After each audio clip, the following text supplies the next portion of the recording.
Hello friends, welcome to GK Sansar. आज date है 6 जनवरी 2021 और हम सब डिस्कस करने वाले हैं सभी इंपॉर्टेंट करंट अफेयर्स क्वेश्चन जो कि सभी एग्जामिनेशन के लिए काफ़ी इंपॉर्टेंट होने वाला है।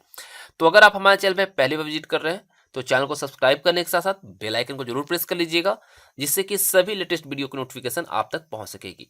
और पीडीएफ डाउनलोड करने के लिए आप हमारे टेलीग्राम चैनल को ज्वाइन कीजिएगा, जिसका लिंक आपको डिस्क्रिप्शन बॉक्स में मिल जाएगा। तो चलिए सेशन की तरफ बढ़ते हैं। पहला क्वेश्चन कहता है कि जम्मू कश्मीर व लद्दाख के चीफ जस्टिस कौन बने हैं।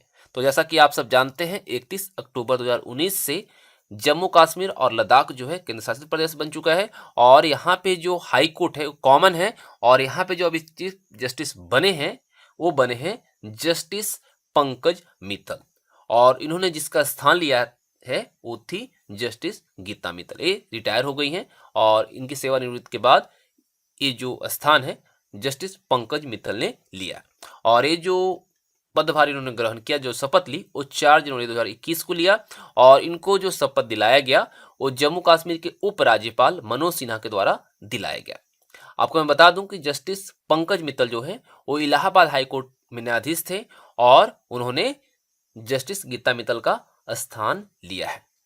आपको पता है कि भारतीय संसद ने 5 अगस्त 2019 को जम्मू कश्मीर राज्य जो थी उसकी राजनीतिक स्थिति में भारी बदलाव करते हुए विधानसभा सहित केंद्र शासित प्रदेश बना दिया था और लद्दाख को भी जम्मू कश्मीर से अलग करके उसे एक अलग केंद्र शासित प्रदेश का दर्जा दिया था।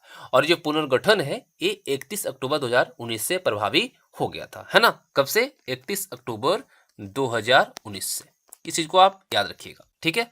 आपको एनटीपीसी में भी इससे क्वेश्चंस काफी देखने को मिलेंगे। अब देखिए थोड़ी सी चीजें को यहाँ पे हम क्लियर कर लेते हैं जम्मू कश्मीर और लद्दाख के बारे में। तो जम्मू कश्मीर जो है यहाँ पे 2 कैपिटल है।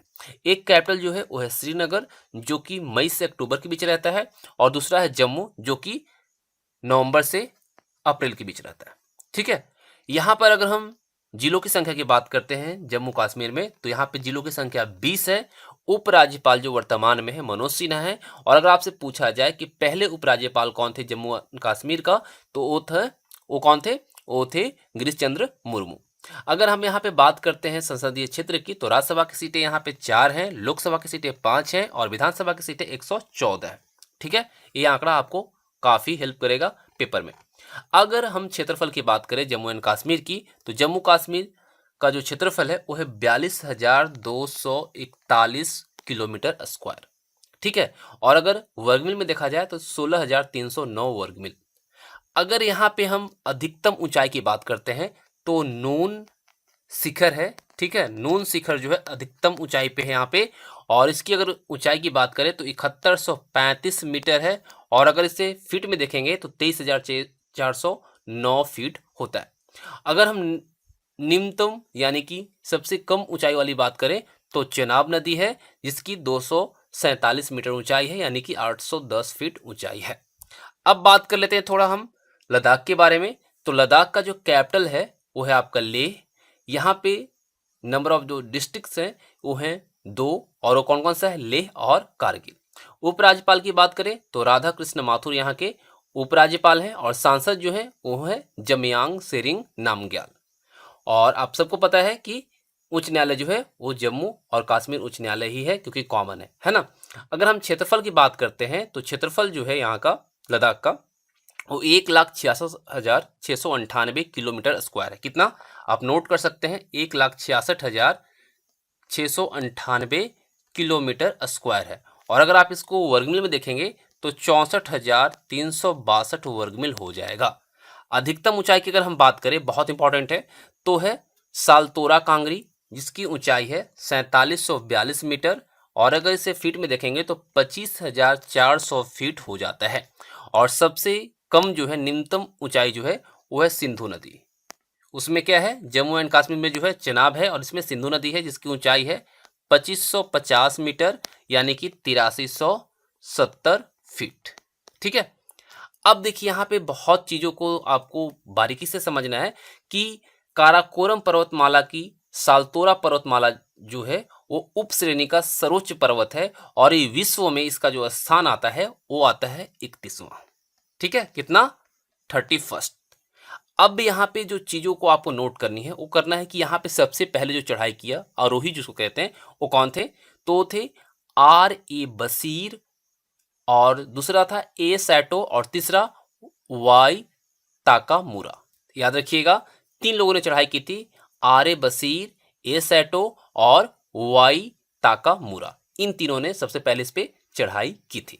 ठीक है, चलिए अगला प्रश्न देखते हैं। अगला प्रश्न कहता है कि दुनिया की most valuable two wheeler company कौन सी बनी है?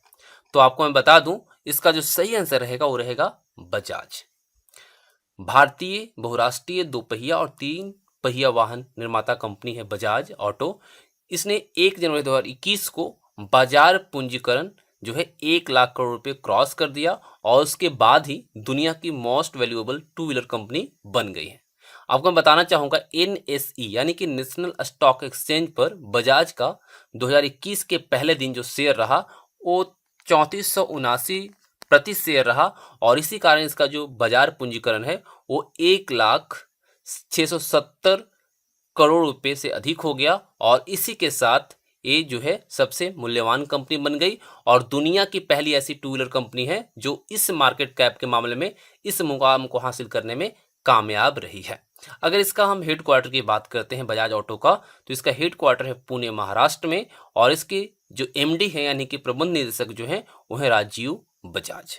क्लियर, चलिए अगला प्रश्न देखते हैं। अखिल भारतीय शतरंज संघ का नया अध्यक्ष किसे चुना गया है? तो अखिल भारतीय शतरंज संघ का जो नया अध्यक्ष चुना गया है वो चुना गया है संजय कपूर को। ठीक है, आपको मैं बता दूं, डॉक्टर संजय कपूर जो है ऑल इंडिया चेस फेडरेशन के अध्यक्ष चुने गए हैं, और वे मौजूदा समय में कानपुर क्रिकेट एसोसिएशन के चेयरमैन हैं। ठीक है, ये जो चुनाव हुआ था ये ऑनलाइन हुआ था, और इस चुनाव में इन्होंने सर्वाधिक 33 मत, ठीक है कितना, 33 वोट के साथ अध्यक्ष निर्वाचित हुए हैं। इससे पहले वह उत्तर प्रदेश चेस फेडरेशन के भी अध्यक्ष रह चुके हैं, और आपको मैं बता दूं, इन्होंने जिसे हराया है वो किसे हराया है? चेन्नई के वेंकट रामा राजा को 2 मतों से हराया, यानी 2 वोट से हराया है। ठीक है, अगर इनकी हम सोच की बात करें, थोड़ा इन्होंने मोटिव अपनी रखी है, तो इन्होंने बताया है कि विश्वनाथन आनंद जैसे खिलाड़ी तैयार करना इनका लक्ष्य रहेगा, और क्रिकेट की तर्ज पे शतरंज के टूर्नामेंट आयोजित कराकर बालक और बालिका वर्ग में खिलाड़ियों का रुझान को बढ़ाएंगे, और इसमें अच्छे अच्छे खिलाड़ियों को लाएंगे। अखिल भारतीय शतरंज संघ का जो मुख्यालय है वो जवाहरलाल नेहरू स्टेडियम चेन्नई में है, और इस संघ की जो स्थापना हुई थी वो हुई थी 1951 में। बहुत इंपॉर्टेंट है। ठीक है, तो आप सब सेशन को एंजॉय कर रहे होंगे तो लाइक करते चलिएगा, और अगर आपको कोई फीडबैक देना हो तो कमेंट बॉक्स में जरूर दीजिएगा। अगला प्रश्न देखिए, All India Gem and Jewellery Domestic Council यानी कि JJC का नया अध्यक्ष किसे बनाया गया है? तो ये बनाए गए हैं आशीष पेठे। जेम एंड ज्वेलरी उद्योग की जो राष्ट्रीय शीर्ष संस्था है All India Gem and Jewellery Domestic Council, जिसको बोलते हैं JJC, इन्होंने 2 साल की अवधि के लिए आशीष पेठे को अध्यक्ष, और आप यहाँ पे जो देख रहे हैं सईम मेहरा, इनको उपाध्यक्ष नियुक्त किया है। पेठे जो हैं वो JJC के साथ काफी लंबे समय से जुड़े हुए हैं, और अभी वर्तमान में वेस्ट के जोनल चेयरमैन हैं। और साथ ही साथ आपको मैं ये भी बताना चाहूँगा, इस पद को ग्रहण करने के बाद भी वह जो वेस्ट के जोनल चेयरमैन है उसको भी एक कार्यभार के तौर पे संभालते रहेंगे। और ये जो चुनाव प्रक्रिया हुई पूरी तरीके से वोटिंग के थ्रू हुई, और इसमें जो एक स्वतंत्र व्यक्ति को जो रखा गया था वो मुख्य चुनाव प्राधिकरण द्वारा आयोजित की गई थी। इसमें जो नियुक्ति हुई थी वो JJC के द्वारा ही नियुक्त किया गया था। अगर हम बात करें All India Gem and Jewellery Domestic Council के बारे में, तो ये जो है पूरे भारत में रत्नों और गहनों में व्यापार के प्रचार और विकास के लिए एक राष्ट्रीय व्यापार महासंघ के तौर पे जाना जाता है। JJC जो है 6 लाख से अधिक हितधारकों का प्रतिनिधित्व करता है, जिसमें कि घरेलू रत्न और आभूषण उद्योग के निर्माता, थोक विक्रेता, खुदरा विक्रेता, वितरक, प्रयोगशाला, इन सभी से जो संबंध रखते हैं वो सब सेवाएं इसमें शामिल हैं। अगर हम All India Gem and Jewellery Domestic Council की हेडक्वार्टर की बात करें, तो हेडक्वार्टर जो है वो है आपका मुंबई में।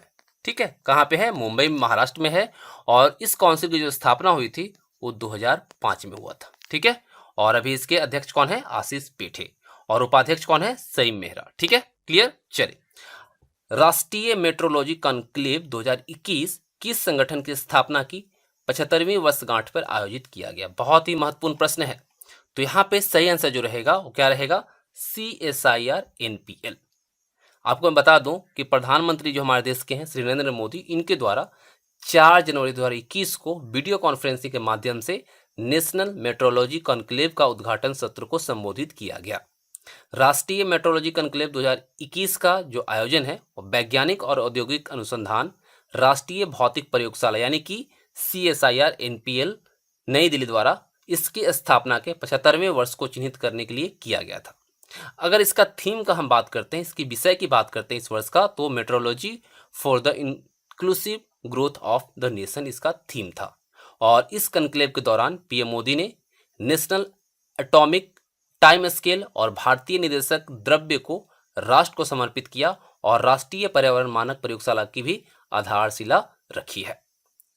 ठीक है, चलिए अगला प्रश्न देखिए। अगला प्रश्न कहता है, जो कि क्वेश्चन ऑफ द डे भी है, भारत सरकार के अनुसार अब भारतीय मानक समय कितनी सटीकता के साथ अंतर्राष्ट्रीय मानक समय के अनुरूप हो गया है। बहुत ही महत्वपूर्ण प्रश्न है। तो यहाँ पे जो सही आंसर रहेगा वो रहेगा ऑप्शन आपका सी, 3 नैनोसेकंड से कम। देखिए, नेशनल एटॉमिक टाइम स्केल भारतीय मानक समय जो है 2.8 नैनोसेकंड की सटीकता के साथ देता है, जो कि 3 नैनोसेकंड से कम है। भारतीय निर्देशक द्रव्य अंतर्राष्ट्रीय मानकों के अनुरूप गुणवत्ता सुनिश्चित करने के लिए प्रयोगशाला में जांच और मापांकन में सहयोग कर रहा है। और इसी दौरान हमारे देश के जो प्रधानमंत्री हैं उन्होंने कहा कि नेशनल एटॉमिक टाइम स्केल के जरिए भारत अब सेकेंड के अरबवें हिस्से में मापने में सक्षम है। ठीक है, हमारा जो देश है वो सेकेंड के अरबवें हिस्से को भी अब माप सकता है, इसमें सक्षम हो गया है। तो ये थे महत्वपूर्ण प्रश्न जो कि आपकी परीक्षाओं में आ सकते हैं। तो आई होप आप सबको पसंद आया होगा। तो कैसा लगा आज का सेशन कमेंट बॉक्स में जरूर बताइएगा। वीडियो पसंद आए तो लाइक कीजिएगा और अपने दोस्तों के साथ जरूर शेयर कीजिएगा। और हाँ, PDF के लिए टेलीग्राम चैनल को जरूर ज्वाइन कीजिएगा, जिसका लिंक आपको नीचे डिस्क्रिप्शन बॉक्स में दिया गया है। Thanks for watching, have a nice day.